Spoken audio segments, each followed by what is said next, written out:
الحمد لله نحمده ونستعينه ونستغفره ونؤمن به ونتوكل عليه ونعوذ بالله من شرور أنفسنا ومن سيئات أعمالنا من يهده الله فلا مضل له ومن يضلل فلا هادي له نشهد أن لا إله إلا الله وحده لا شريك له ونشهد أن سيدنا حبيبنا وحبيب ربنا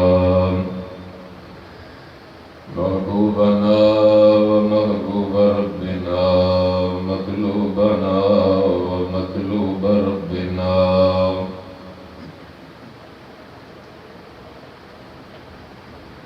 نورنا ونور ربنا نورنا ونور عرش ربنا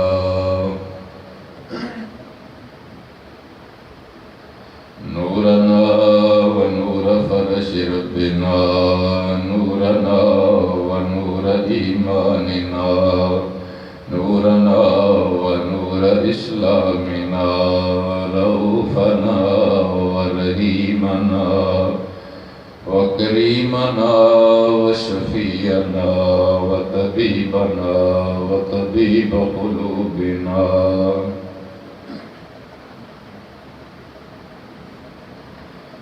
قرتنا وقرة عيوننا وغوثنا وغياثنا ومغيثنا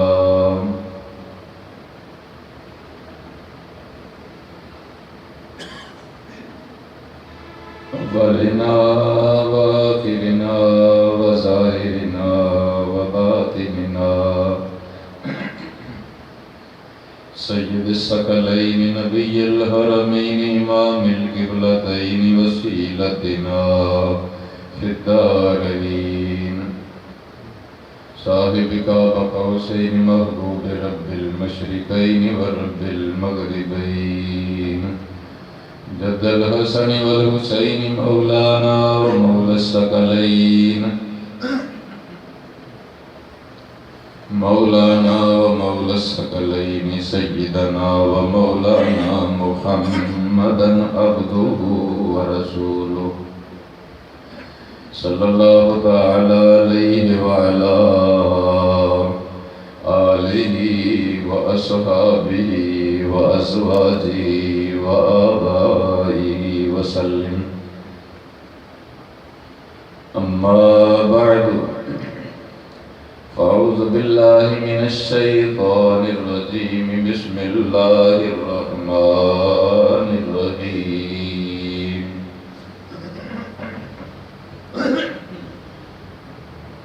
من يشتري لهو الحديث ليضل عن سبيل الله بغير علم ويتخذها هزوا أولئك لهم عذاب مهين وقال الله تبارك وتعالى في مقام آخر يا الصادقين. قال رسول الله صلى الله عليه وسلم إن الله حرم الخمر والميسر والكوبة والغبيرة، أو كما قال النبي صلى الله تعالى عليه وسلم. صدق الله العظيم وصدق رسوله النبي الأمين الكريم، ونحن على ذلك لمن الشاهدين والشاكرين، والحمد لله رب العالمين. إن الله وملائكته يصلون على النبي يا أيها الذين آمنوا صلوا عليه وسلموا تسلیما. درشی پڑھے صلاۃ و سلام علیک یا سیدی یا رسول اللہ وعلی آلک و صحابک یا حبیب اللہ. الصلاۃ و سلام علیک یا نبی اللہ وعلی آلک و صحابک یا نور اللہ. مل کر پڑھیں صلاۃ و سلام علیک یا سید المرسلین وعلی آلک و صحابک یا رحمۃ للعالمین.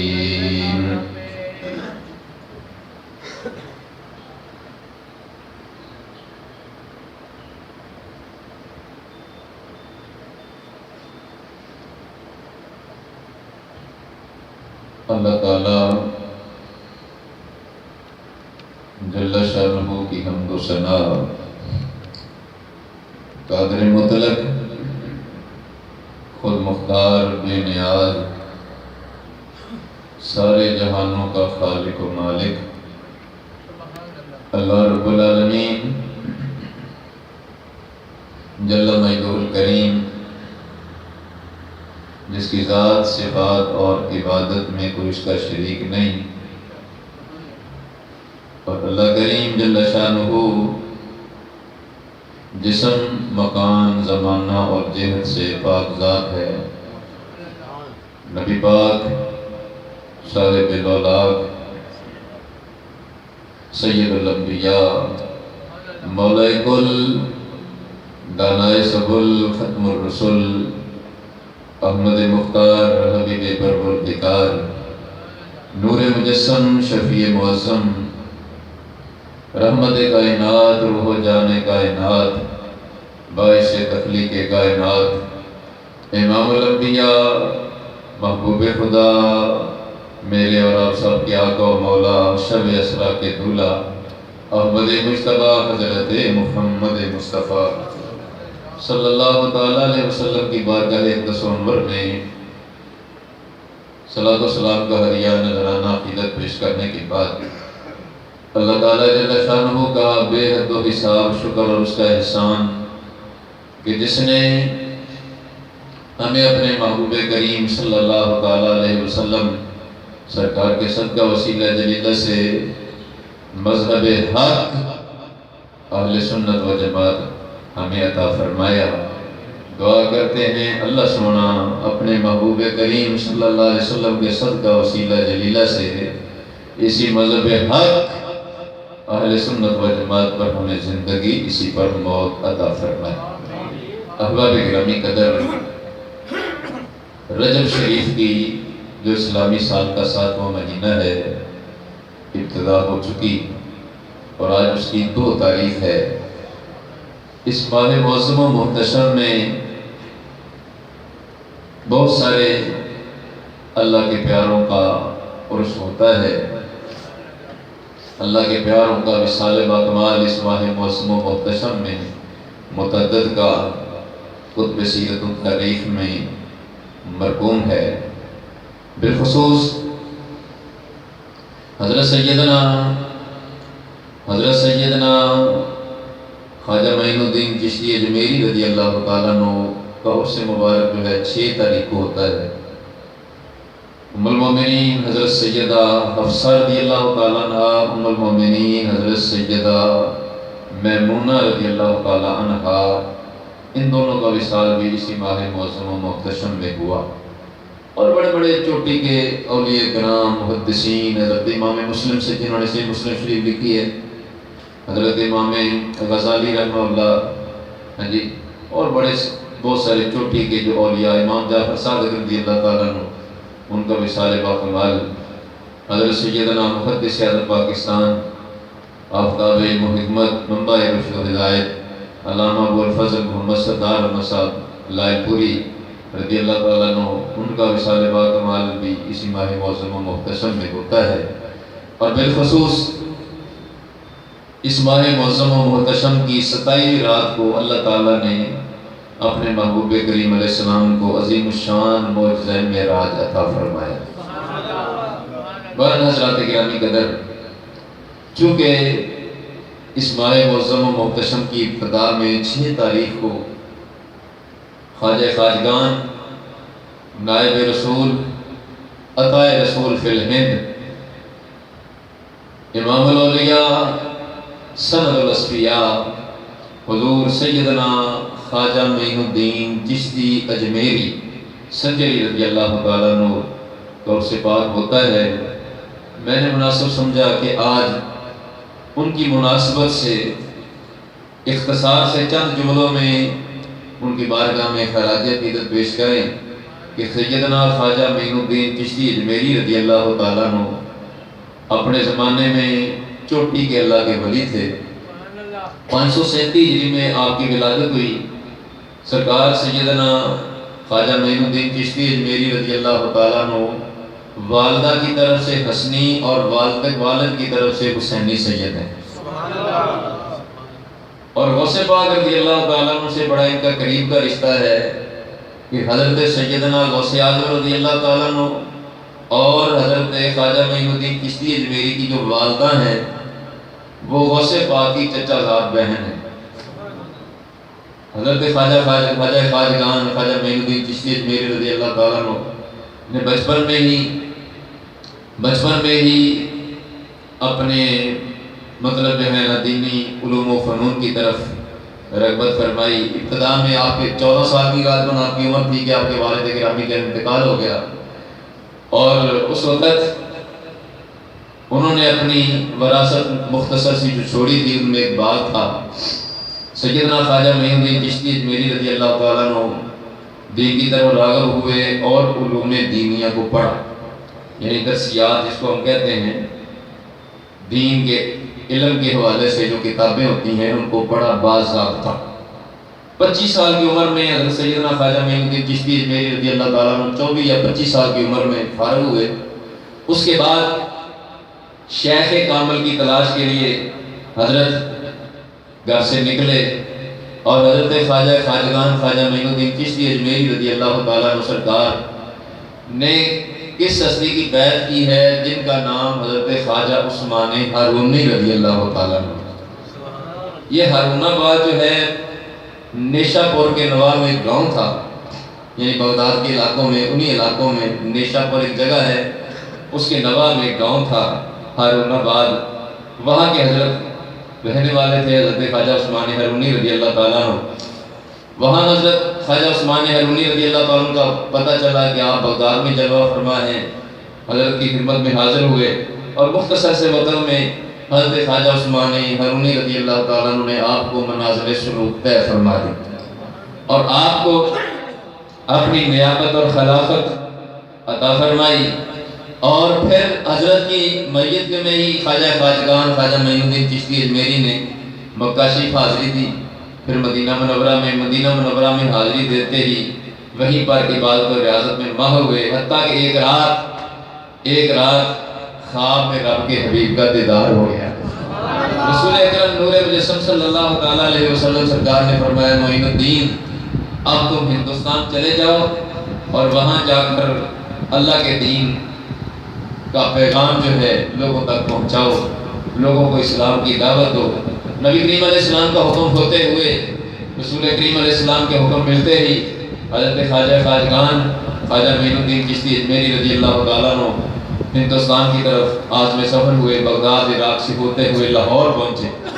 لاہور میں سب سے پہلا انہوں نے جو کام کیا، کیا کیا کہ امام الاولیاء حضرت سیدنا داتا گنج بخش علی اجمیری رضی اللہ تعالیٰ کے مزار پر 40 دن چلا کیا جی، اور وہاں پر فیض حاصل کیا داتا صاحب رحمۃ اللہ علیہ، اور جاتے جاتے بابا جی کہہ کے خواجہ خواجگان خواجہ معین الدین صاحب کہ گنج بخشے فیض عالم مظہر نور خدا ناکسارا کامل ناکسارا پیر کامل کامل آرا رہنما۔ حضرات گرامی قدر وہاں سے چلے ہندوستان میں جلوہ فرما، پہلے دلی میں مطلب آپ نے قیام فرمایا، بعد میں اجمیر میں، وہاں پر پتھوی راج وغیرہ دیگر جو ہندو حکمران وہاں پر موجود تھے۔ سیدنا خواجہ معین الدین چشتی اجمیری رضی اللہ عنہ کی ہندوستان میں قدم رنجہ فرماتے ہی وہاں پر اسلام کا مطلب جو ہے نا دور دورہ ہوا۔ بہت سارے لوگوں نے سینکڑوں کی تعداد میں خواجہ خواجگان خواجہ معین الدین چشتی اجمیری رضی اللہ تعالیٰ عنہ کے ہاتھوں کلمہ پڑھ کر اسلام قبول فرما لیا۔ اور یہ دور تھا شہاب الدین غوری جو مسلمان حکمران تھا، اسلامی مطلب سلطنت کا مالک تھا، اس کا دارالخلافہ غزنی تھا یعنی افغانستان میں۔ اس نے ان دنوں حملہ کر کے ہندوستان کے بہت سارے علاقوں پر مطلب جو ہے نا قبضہ کر لیا، اسلام کا جھنڈا یہاں پر لہرانے لگا۔ ادھر دلوں کی یعنی بظاہر اسلام کا جھنڈا لہرانے والا شہاب الدین غوری تھا، یعنی حکومت بظاہر کرنے والا شہاب الدین غوری تھا، مگر دلوں کی حکومت کرنے والا خواجہ خواجگان معین الدین چشتی اجمیری رضی اللہ تعالیٰ عنہ۔ حضرات گرامی قدر بہرحال سینکڑوں کی تعداد میں لوگ حضرت خواجہ خواجگان کی نظر کی برکت سے مسلمان ہوئے، اور مطلب ہندو مت سے انہوں نے توبہ فرما کی ہے اور اسلام قبول کیا۔ اور بہت سارے ان میں بھی اولیاء کرام علیہم رضوان ہوئے، جن میں حضرت خواجہ قطب الدین بختیار کاکی رضی اللہ جو آپ کے خلیفہ تھے، ان کو آپ نے دلی میں اپنا نائب مقرر کیا۔ اور حضرات گرامی قدر بالآخر وہ وقت آیا کہ 633 ہجری میں حضرت خواجہ خواجگان خواجہ معین الدین چشتی اجمیری رضی اللہ تعالیٰ عنہ سرکار کا دنیا سے آپ نے پردہ فرما لیا، وصال ہو گیا۔ تو حضرات گرامی قدر مختصر تو میں نے آپ کی جس سوانے کے حوالے سے چند باتیں عرض کرنا تھی وہ کر دی۔ یہاں پر ضروری ایک بات وہ کرنا چاہتا ہوں، وہ یہ ہے کہ آج اولیاء کرام علیہم رضوان کے ساتھ ہم عقیدت اور محبت کا دم بھرنے والے لوگ ہیں کہ ہم اہل سنت ہیں۔ ہم کیا ہیں؟ ہم اہل سنت ہیں کہ ہم اللہ کے سارے ولیوں کو ماننے والے ہیں۔ جو اللہ کا ولی ہے ہم اس کی عظمت کو سلام عقیدت پیش کرتے ہیں، مگر ایک بات اپنے دل و دماغ میں بٹھانے کے لائق ہے، وہ یہ ہے کہ اللہ کے ولیوں کے نام پر بہت سارے لوگوں نے ایسے گھپلے کیے ہوئے ہیں جو اللہ کے ولیوں کے ساتھ صرف منسوب ہیں، اور ان پر یہ جھوٹ اور بہتان ہے، ان پر یہ تہمت ہے، ان پہ ذات ان کی ان مطلب بدبختیوں سے، ان مطلب شریعت دشمنیوں سے پاک ہے۔ آج کل جو جھوٹے پیر بنے پھرتے ہیں اہل سنت کے لیبل پر، مطلب نماز کی پرواہ نہیں، بے پردگی عام ہے، بے حیائی عام ہے، ہاں جی کہتے ہیں جی ہمارے دل کی نماز ہوتی ہے، کبھی کہتے ہیں جی ہمارے مکے میں نماز ہوتی ہے، کبھی ہماری مدینے میں نماز ہوتی ہے۔ اچھا آج کل بدقسمتی یہ ہے کہ ہمارے عمومی طور پر آستانوں میں جو ایک بہت بڑا ایک المیہ ہے وہ یہ ہے کہ یہ ڈھول ڈمکے کے ساتھ یہ جو چادروں کا قوالیوں کا جو نظام ہے، بابا دو سی بات ہے، سیدھی سی بات ہے، دو ٹوک بات ہے کہ اللہ کے محبوب کی شریعت میں ڈھول ڈمکا ساز باجا سب حرام ہے۔ ڈھول ڈمکا ساز باجا کیا ہے؟ یہ حرام ہے۔ اچھا جو یہ کرنے والے لوگ ہوتے ہیں، انہوں نے بابا جی حضرت خواجہ معین الدین چشتی اجمیری کے موڈے پر یہ سارے کا سارا کیا، اپنا کیا جنابی ان کے موڈے پر رکھ دیا۔ کہتے ہیں جی یہ خواجہ معین الدین چشتی اجمیری جب ہندوستان میں آئے تھے تو وہ لوگ جو تھے گانے باجے کے بڑے شوقین تھے، حضرت کے قریب نہیں آتے تھے، تو حضرت نے مراسیوں کو بلایا اور وہاں پر گانے باجے کا بندوبست کر کے ان کو قریب کیا، پھر ان کو اسلام کی دعوت دی۔ تو بابا یہ سب بکواس ہے، سب جھوٹ ہے۔ خواجہ میں اس کا مطلب تو کیا ہوا کہ ہمارے بابے میں کمال نہیں تھا، کمال تو اس گانے باجے میں تھا۔ بابے میں تو کمال نہیں ہوا نا، کمال کس میں ہوا؟ گانے باجے میں، کہ باجے میں کمال ہے کہ باجے نے لوگوں کو اپنی طرف مائل کر لیا۔ بابے کے میں کمال نہیں، ہم کہتے ہیں یہ بکواس ہے، گانے باجے میں وہ کمال ہو ہی نہیں سکتا جو اللہ کے ولی کی نظر کمال میں کمال ہے۔ اللہ کے ولی سیدنا خواجہ خواجگان خواجہ معین الدین چشتی اجمیری رضی اللہ تعالیٰ عنہ سرکار نے ایک نظر کی ہے، ان کی ایک نظر نے سینکڑوں کی کایا پلٹ کے رکھ دی ہے۔ تو حضرات گرامی قدر یہ سب بکواس اور سب جھوٹ تھا۔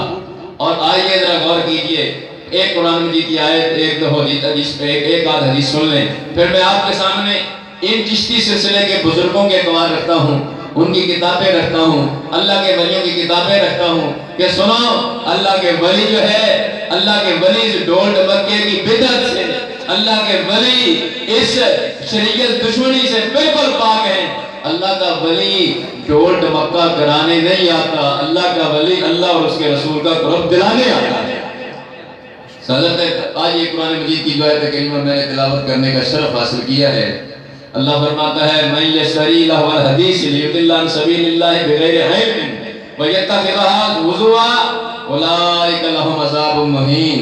اللہ فرماتا ہے جو کھیل کود کی باتیں خریدتے ہیں اور لوگوں کو گمراہ کرتے ہیں، اللہ سے دور کرتے ہیں بے علمی میں، وَيَتَّخِذَهَا هُزُوًا اور بعد میں مطلب جو ہنسی مذاق کرتے ہیں، فرماتا ہے اولئک لہم عذاب مہین، ان کے لیے ڈردا اور دردناک عذاب ہے۔ اور یہ کھیل کود کی باتیں خریدتے ہیں، اس سے کیا مراد ہے؟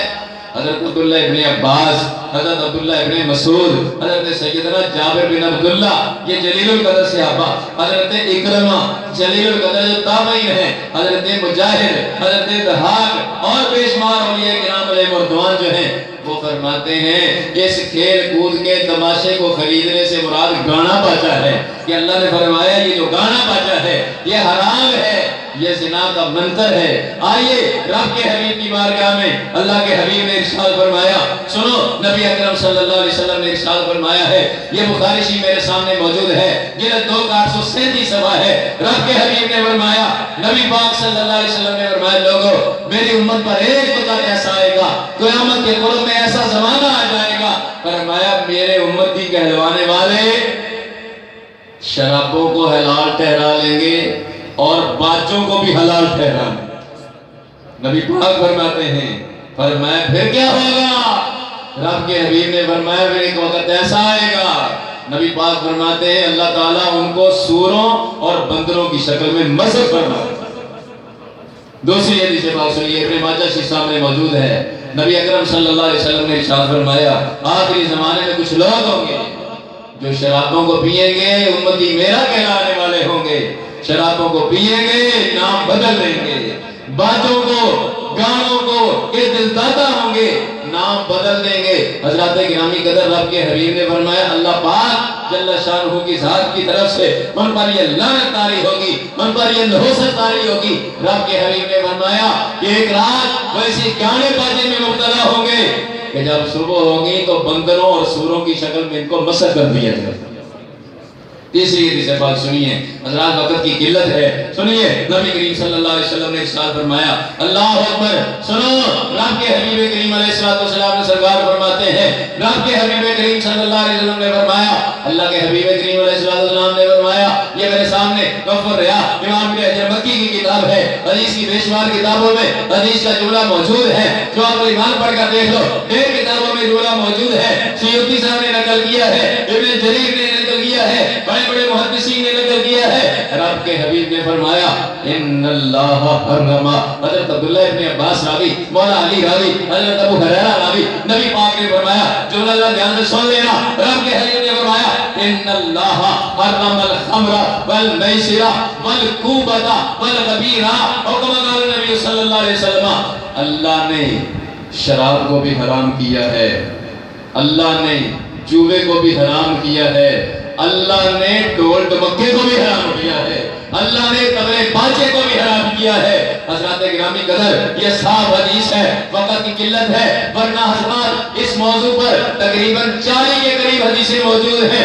اللہ کے حبیب کریم علیہ السلام سرکار کی ذات نے ڈول ڈمکے سے منع کیا ہے، رب کے حبیب نے ڈول ڈمکے کو مطلب جو ہے حرام قرار دیا ہے، اتنی حدیثیں طیبات موجود ہیں، مگر جو لوگ ایسا کرتے ہیں کہتے ہیں جی یہ شریعت اور مولوی جو ہوتا ہے ہاں جی ان کی فقیر کے ساتھ شروع سے جنگ ہے، تو جس فقیر کی شریعت سے جنگ ہو وہ مسلمان ہی نہیں ہے. جس فقیر کی شریعت سے جنگ ہو وہ تو مسلمان ہی نہیں ہے. مسلمان تو وہی ہے جو رسول اللہ کے رنگ میں رنگا ہوا ہو. جو فقیر حقیقی ہوتا ہے، فقیر ہوتا ہے دو قسم کا.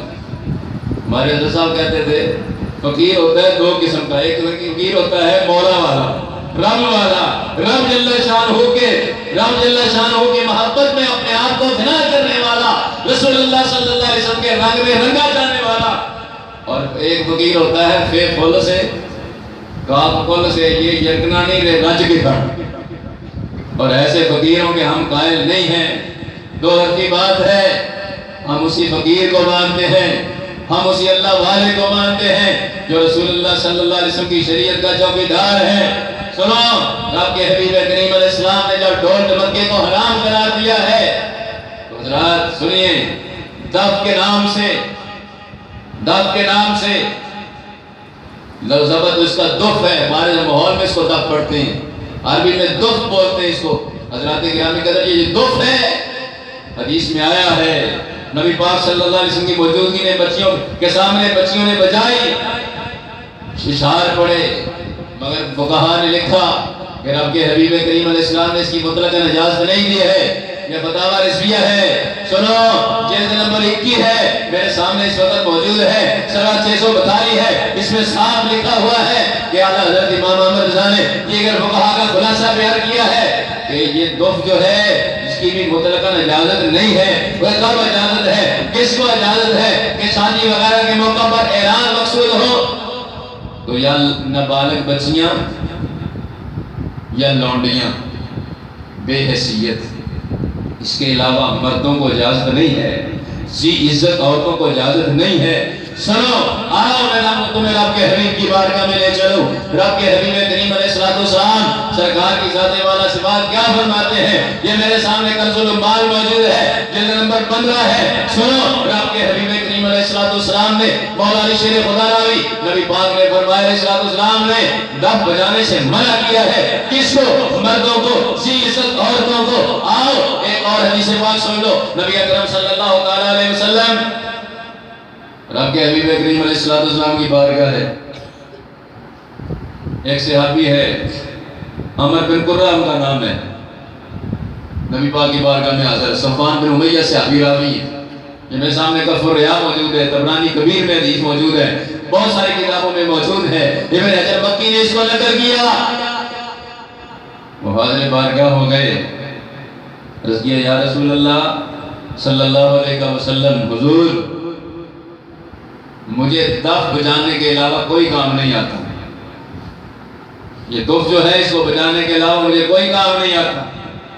حضور تو پھر تو میں بے روزگار ہو جاؤں گا، مجھے اجازت دیجئے کہ میں دف بجاؤں مگر میں فوش کلام نہیں کروں گا، بے یہی کا کلام نہیں پڑھوں گا، شعر صحیح سے ہی پڑھوں گا، اس طریقے سے اپنا روزگار چلا سکوں.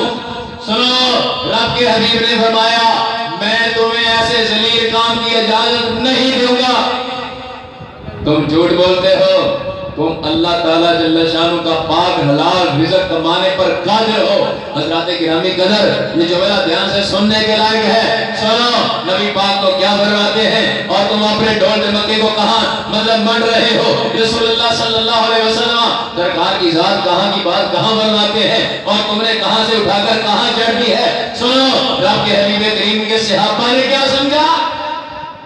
یہ فتح القدیر میرے سامنے ہے، جلد نمبر 6 ہے، 482 ہے، سامنے میرے موجود ہے. حضرت سیدنا فاروق اعظم رضی اللہ تعالیٰ عنہ سرکار جب کسی کے گھر میں دف بجنے کی آواز کو سنتے تو اسپیشل بندہ بھیجتے، کیا موقع ہے، کون بجا رہا ہے. اور اگر ولیمہ شادی کا موقع ہوتا، بجانے والی لونڈیاں یا نابالغ بچیاں ہوتی تو چھوڑ دیتے، ورنہ درہ مارتے تھے، کوڑا مارتے تھے. یہ صاحب لکھا ہوا ہے. حضرت عبداللہ ابن مسعود رضی اللہ تعالیٰ عنہ امام خلال نے نقل کیا ہے کہ اب صاحب موجود ہیں عبداللہ ابن مسعود اور ان کے شاگرد امام ابن نظری، دیگر ان کے شاگرد جو تھے بچوں سے بھی دف کو چھین لیتے تھے کہ یہ لہو لاف کے کام میں مبتلا ہو جائیں گے. آج یہ سیکھ کر اس میں مزید مطلب جو ہے لہو لاف کے کام میں مشغول ہو جائیں گے. اس کا مطلب صاف ہے کہ لہو لاف کے کام میں مشغول ہونا حرام ہے. اور اعلیٰ حضرت امام محمد رضا نے ارے فتاویٰ خیریہ فتاویٰ شامی دیگر سب کتابوں میں صاف لکھا ہوا ہے. سنو اور غور کرو حضرات گرامی قدر. اس کا مطلب ہے کہ یہ صرف نابالغ بچیاں ہو, صرف شادی کا موقع ہو, جہاد کا موقع ہو, جہاد کا موقع ہو, اعلان یعنی نعرہ بجانے کی ضرورت ہو, اس طرح کا ایک آدھ موقع کے علاوہ یہ تو عموماً ہمارے ناز خواہ بھی تب کے ساتھ پڑھتے ہیں اور یہ حرام ہے, جائز نہیں ہے. یہ ایک ساز کا ایک طریقہ اختیار کیا ہے. سنو میں تمہیں رسول اللہ کی حدیث کو سنا چکا. آؤ میں رسول اللہ صلی اللہ علیہ وسلم کی حدیث پاک کے ساتھ تم ان بابوں کی, ان اللہ والوں کی بات بھی سنو. انہوں نے بھی رسول اللہ کی حدیث کو آگے کوٹ کیا ہے. اس حدیث کو رسول اللہ کی سنا کر لوگوں کو بتایا ہے. سنو یہ میرے ہاتھ میں کتاب ہے. کتاب کا نام افضل الفوائد ہے. سنو اس میں صاف لکھا ہوا ہے. اور افضل الفوائد پتہ کس کی کتاب ہے؟ حضرت امیر خسرو, جن کو یہ بدبخت لوگ موسیقی کا پتہ نہیں پانی اور پتہ نہیں کیا کیا بدبختیاں بغیرتیاں ان کے نام پر کرتے ہیں. حضرت امیر خسرو کی کتاب ہے. اصل فارسی یہ میرے سامنے موجود ہے. سنو صاف لفظوں میں لکھا ہوا ہے. سنو میں تمہیں اوپر سے پڑھ کے سناتا ہوں. اس میں صاف لفظوں میں لکھ دیا ہے. اس کا صفحہ 108 ہے. پہلا حصہ ہے. لکھا ہے, فرمایا کس نے؟ خواجہ نظام الدین اولیاء نے. ارے چشتی سلسلے کے مطلب جو ہے چوٹی کے ولی نے, ولیوں کے سلطان نے, حضرت خواجہ نظام الدین اولیاء رضی اللہ تعالیٰ عنہ فرماتے ہیں. رسول اللہ صلی اللہ علیہ وسلم فرماتے ہیں آخری زمانے میں فرزند آدم بہت کم ہوں گے, یعنی انسان مرد بہت کم ہوں گے. عورتیں مردوں کے ساتھ شراب پیئیں گی اور ان پر سوار ہو کر کوچا بکوچا پھریں گی, یعنی ان کے ساتھ دف بجانے والے بکثرت ہوں گے. دف بجانے والے بکثرت ہوں گے. بے عمل علماء زیادہ ہو جائیں گے. بادشاہ کھلم کھلا ظلم کریں گے. آگے وہ ساری حدیثیں نقل کر کے وہی جملے نقل کیے ہیں کہ نبی پاک نے فرمایا پھر ایک موقع ایسا آ جائے گا, پھر اللہ پاک جب ان پر پکڑ کرے گا ان کو بندروں اور سوروں کی شکل میں مسخ فرما دے گا. حضرات گرامی قدر یہ تھے اللہ کے ولی کے وقار ارشاد خواجہ نظام الدین اولیاء نے رسول اللہ کی فرمان بتایا ہے. اور یہ جو بات ہے کہ شریعت کی اور بات ہے, یہاں بہت سارے جاہل اور بدبخت جو ناصر خان کے نام پر دجل فرار کرنے والے لوگ ہوتے ہیں, کہتے ہیں جی شریعت کی گل ملا پھر دس رہی سن یار مناؤں دی پئی رہی ہے, پھر چٹا ننگا کفر ہے. یہ کس یار کو تم نے منانا ہے کہ شریعت کی بات کو چھوڑنا چاہتا ہے؟ اگر خدا کی اور اس کے محبوب کریم صلی اللہ علیہ وسلم کی بات ہے تو شریعت ہونی کی ہے. اگر کوئی اور یار ہے تو شیطان کو منانے کے لیے شریعت کو بھونکنا یہ تو کفر کی بات ہے, یہ اسلام سے بغاوت ہے. اور حضرات گرامی قدر جو اللہ کے ولی تھے, آؤ دو عرفی سنو, دو لفظوں میں یہ بات سنو. اللہ کے جو ولی تھے, سماج و قوالی ہے, فی نفس ہی مجرد قوالی جائز ہے, خالی قوالی جائز ہے. یہ فتاویٰ رضیہ میرے سامنے ہے, احکام شریعہ سامنے ہے. مجرد خالی قوالی جائز ہے. قوالی ہے شعر اچھے پڑھنے کا نام, سریلی آواز سے پڑھنے کا نام. شعر اچھے ہوں بالکل جائز ہے, مگر یہ ساز باجے حرام ہیں, ساز باجے حرام ہیں. سنو یہ میرے ہاتھ میں کتاب ہے, حضرت داتا گنج بخش علی حجویری رضی اللہ تعالیٰ عنہ سرکار کی کشف المحجوب شریف ہے. یہ فارسی کتاب ہے, اس کا صفحہ نمبر 316 ہے. سنو اور یہ میرے پاس اردو زبان میں بھی کشف المحجوب شریف ہے, اس میں بھی یہ بات صاف لکھی ہوئی ہے. حضرت داتا صاحب فرماتے ہیں ایک محدث میرے پاس آیا اور کہنے لگا میں نے قوالی کے جواز پر ایک کتاب لکھی ہے. میں نے کہا خدا کے بندے تو نے لوگوں کو مصیبت میں ڈال دیا ہے, تو نے ساری برائیوں کی جڑ کو جو ہے جائز قرار دے دیا ہے. وہ کہنے لگا حضرت آپ بھی تو سماعت کرتے ہیں اور میں وہ سماعت کرتا ہوں جو اہل کے لیے ہے, یعنی صرف شعر پڑھنا ساز باجے حرام ہے. اور داتا صاحب نے تین دوستانہ طور پر لکھا ہے. سنو کیا لکھا ہے حضرات گرامی قدر. حضرت داتا گنج بخش علی حجویری رضی اللہ تعالیٰ عنہ سرکار فرماتے ہیں ساز باجے کا موجد کون ہے، ساز باجے کا بانی کون ہے؟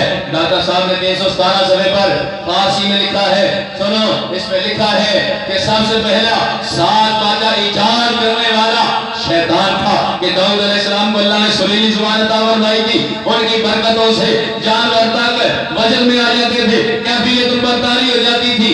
شیطان نے اپنے بلیرے میں لینے کے لیے، اپنے لوگوں کو پیچھے لگانے کے لیے، حضرات گرامی قدر سنو اور غور کرو، ذرا فکر کرو، شیطان نے یہ داتا صاحب لکھتے ہیں فرمایا ایک باجا تیار کیا، وہ بچایا، لوگوں کو اپنے پیچھے لگایا۔ سب سے پہلے ساز باجا تیار کرنے والا شیطان ہے۔ دیگر محدثین نے، فقہاء نے، صوفیاء نے یہ بھی لکھا ہے، کہا شیطان نے سب سے پہلا قابیل کے ساز باجا تیار کیا تھا، نوح علیہ السلام کے دور میں بھی۔ حضرات گرامی قدر یہ ساز باجا شریعت کے ساتھ اس کا کوئی تعلق نہیں ہے۔ سنو رب کے حبیب کریم صلی اللہ علیہ وسلم سرکار کے ساز باجے کو حرام قرار دیا ہے۔ اللہ کے حبیب کے صحابہ اس کو حرام سمجھتے تھے۔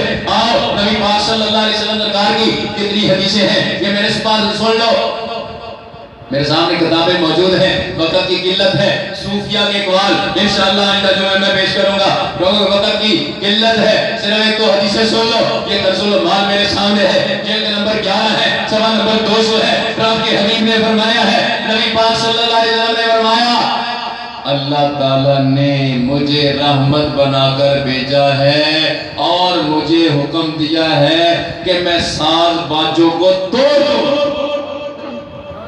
نبی پاک فرماتے ہیں ساز باجوں کو توڑ دوں، تو اس کو عبادت سمجھنا۔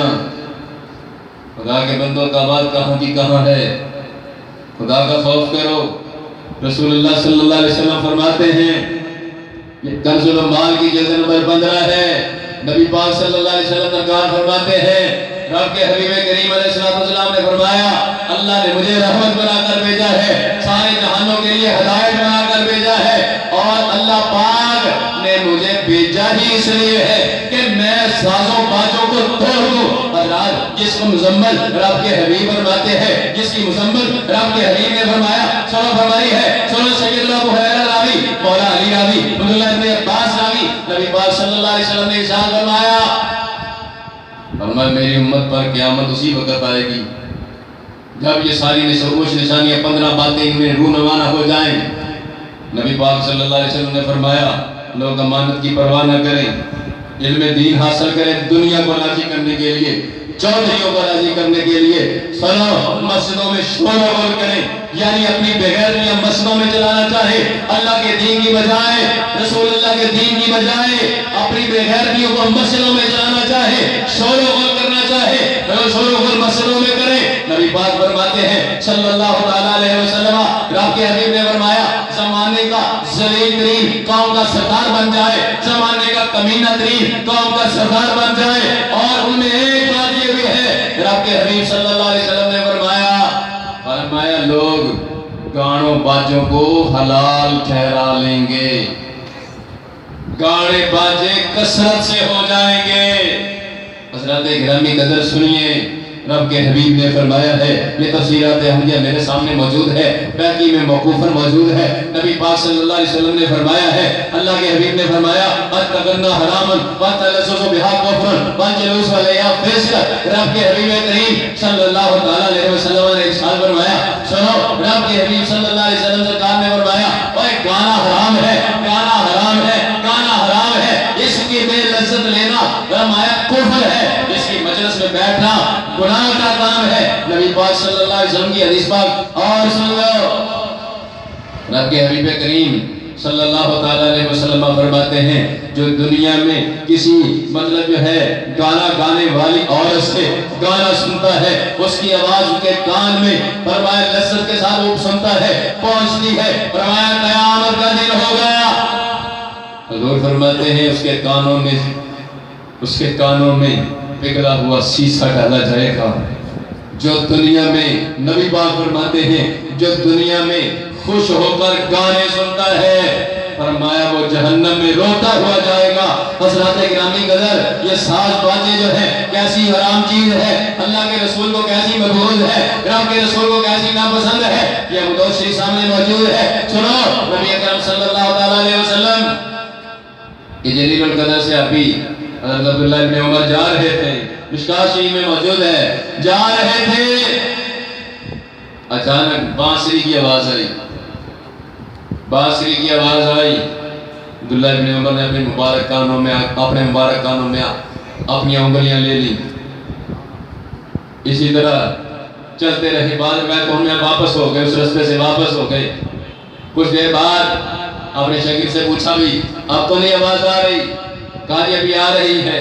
کچھ دیر چلتے رہے، سرکار آپ تو فرمایا اب تو نہیں آواز آ رہی؟ نہیں سرکار آواز نہیں آ رہی۔ آپ نے کانوں سے مبارک کانوں سے انگلیاں ہٹائیں۔ میں نے فرمایا میں نے وہ کام کیا ہے جو میں نے رسول اللہ کو کرتے ہوئے دیکھا۔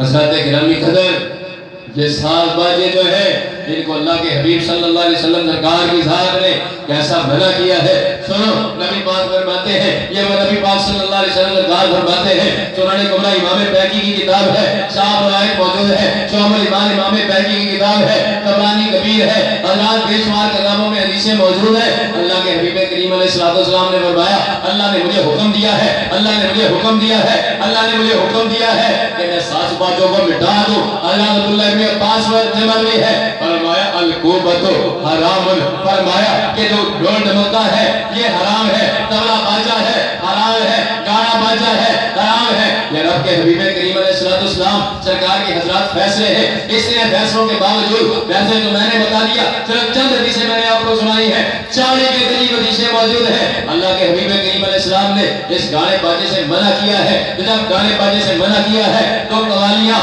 گانے باجے سے سننا، اور بلکہ آج تو کس قدر حضرات پر فتن دور ہے، صبح ہوتی ہے دکانوں پر لوگ آتے ہیں، کہتے ہیں چلو جی وہ اللہ کے نام سے کاروبار کا آغاز کیا جائے تو قوالی لگا لیتے ہیں۔